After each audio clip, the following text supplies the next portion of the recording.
Boa noite, meus irmãos. Mais uma mensagem aí para os corações dos irmãos, nesse tempo de pandemia, que não podemos estar reunidos. Então hoje, como culto de oração, os irmãos estejam inspirando nessa mensagem. Nosso tema de hoje é um homem fiel a Deus e a sua palavra. O texto é Atos 7, 51 a 53.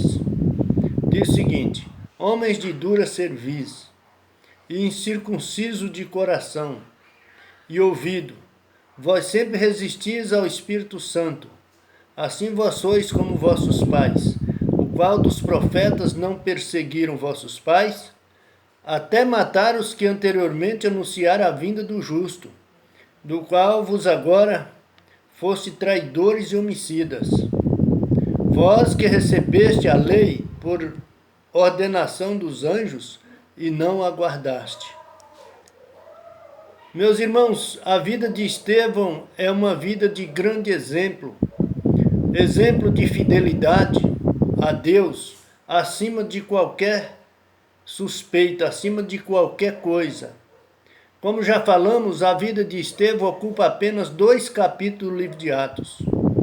Porém, o seu testemunho de vida e até mesmo de morte vem impactando a vida do mundo há 2 milênios, há mais de 2 milênios.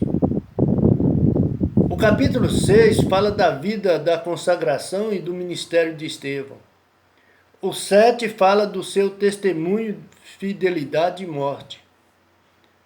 Seu pouco tempo, meus irmãos, que viveu aqui conosco, a vida cristã, ela foi o suficiente para motivar a nossa igreja atual, a igreja primitiva na época, a prosseguir avante na pregação da palavra de Deus.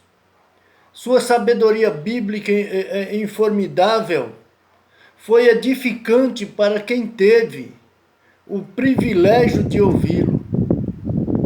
Após as discussões teológicas ali naquele momento de julgamento contra as autoridades judaicas, Estevão foi condenado à morte.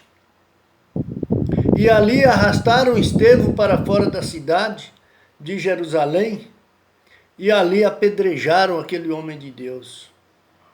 Mas até ali, naquele momento, Estevão pregava a palavra de Deus. Nem mesmo diante da morte, Estevão deixou de ser fiel a Deus. Antes de morrer, Estevão pediu a Deus para perdoar as pessoas, os seus executores. Antes de fechar os seus olhos na terra, Estevão orou ao Pai pedindo para perdoar, para liberar o perdão aos seus opositores.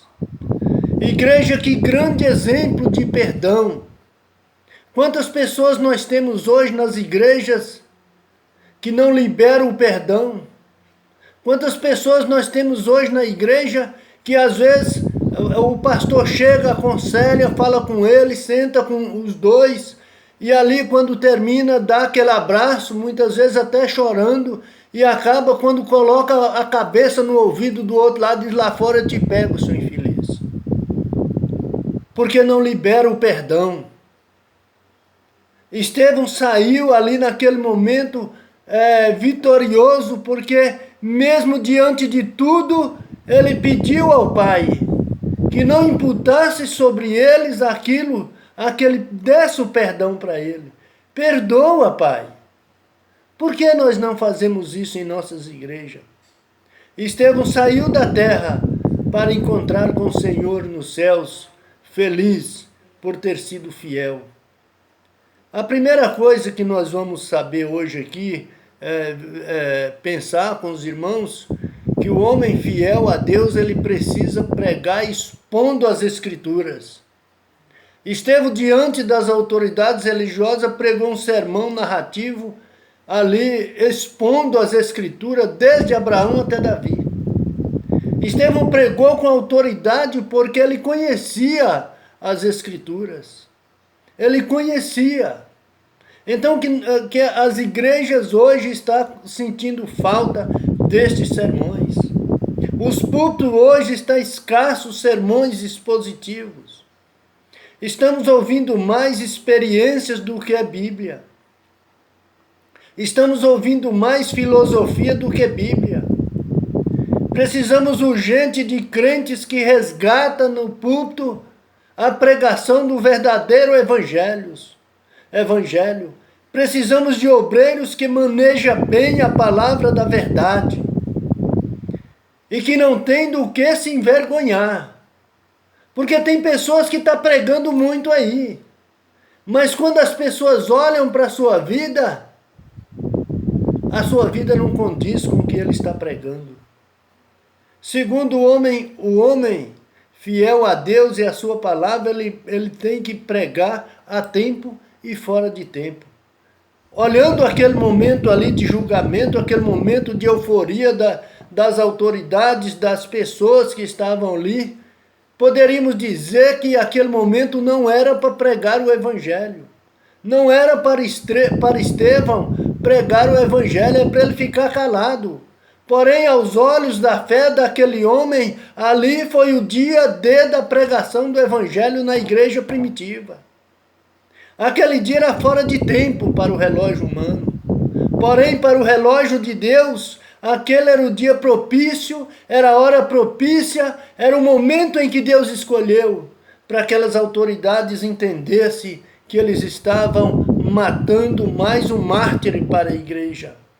Hoje devemos pregar o evangelho em todo o mundo, em todo o tempo, para todas as pessoas. Devemos pregar a tempo e também fora de tempo.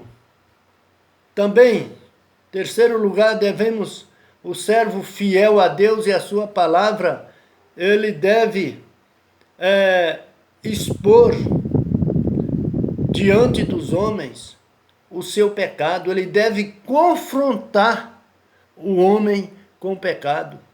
Infelizmente está sumindo isso nas igrejas.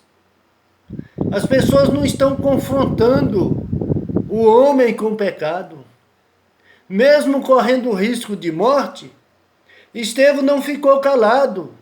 Estevão não ficou com medo de confrontar o pecado dos judeus, dos religiosos da época que o acusavam. Estevão afirmou que o pecado deles consistia em não crer em Jesus Cristo. Assim como também o pecado que pode levar o homem ao inferno é ele não crer o suficiente para receber a Cristo no seu coração. E isso está sumindo dos púlpitos, está sumindo das visitas, essa pregação. Hoje nós devemos confrontar o pecado dos homens, mostrar aos pecadores que o salário do pecado é a morte, mas mostrar para eles também que o presente de Deus é a vida eterna em Cristo Jesus. Deus ama o pecador, porém odeia o pecado. O pecado, uma vez consumado, ele gera morte. A alma, diz a Bíblia, a alma que pecar, essa morrerá. Nós temos que mostrar isso. Nós temos que ser verdadeiros. Não ficar passando o evangelho como se fosse uma coisa que não tem tanto significado. Eu costumo muito, em minhas oportunidades de pregar o evangelho, usar um frasco de medicamento para ilustrar isso aqui. Se eu pegar um vidro de biotônico, jogar o biotônico fora e colocar o estraquininho, o caltrim, o veneno ali dentro e apresentar esse frasco para as pessoas, eles vão beber e vão morrer porque não sabia que tinha ali dentro o veneno. Assim é o evangelho. As pessoas estão maquiando o evangelho. Uma hora diz que o evangelho é da prosperidade, que você vem para a igreja para você ser rico. Outra hora vem para a igreja para você ser curado. Mas nunca fala, vem para Cristo para que Ele perdoe o seu pecado. É isso que nós precisamos falar. É isso que nós precisamos mostrar, que o homem está afundado no pecado. e que ele precisa de Cristo para a sua purificação. Se não mostrar que se o homem pecar, ele vai morrer, ele está sujeito à morte, como ele vai entender que tem que aceitar a Cristo? Porque o versículo diz que o salário do pecado é a morte, mas o mesmo versículo diz, na parte B, que o presente de Deus é a vida eterna em Cristo Jesus, e esse presente é Jesus. Você que ainda não aceitou Jesus, você que ainda não entregou sua vida a Cristo, você precisa entregar a Cristo a sua vida. Você precisa entregar para que você não morra no pecado. O pecado está te consumindo. Abra seu coração nesta noite. Deixa Jesus entrar. Deixa Jesus entrar na sua vida. Ele precisa estar na sua vida. E você precisa dele na sua vida. Para que você tenha o perdão dos seus pecados. Eu quero orar com você. Fecha os seus olhos comigo. Você que está me ouvindo. Pai, no nome de Jesus, entra no coração desta pessoa que está orando comigo. Pai, salva esta vida, Pai, do pecado, para que ele possa ter o direito na vida eterna. Ó Deus, assim como fizeste com Estevão, Pai, faça com esta vida agora, nesta noite, no nome de Jesus. Amém.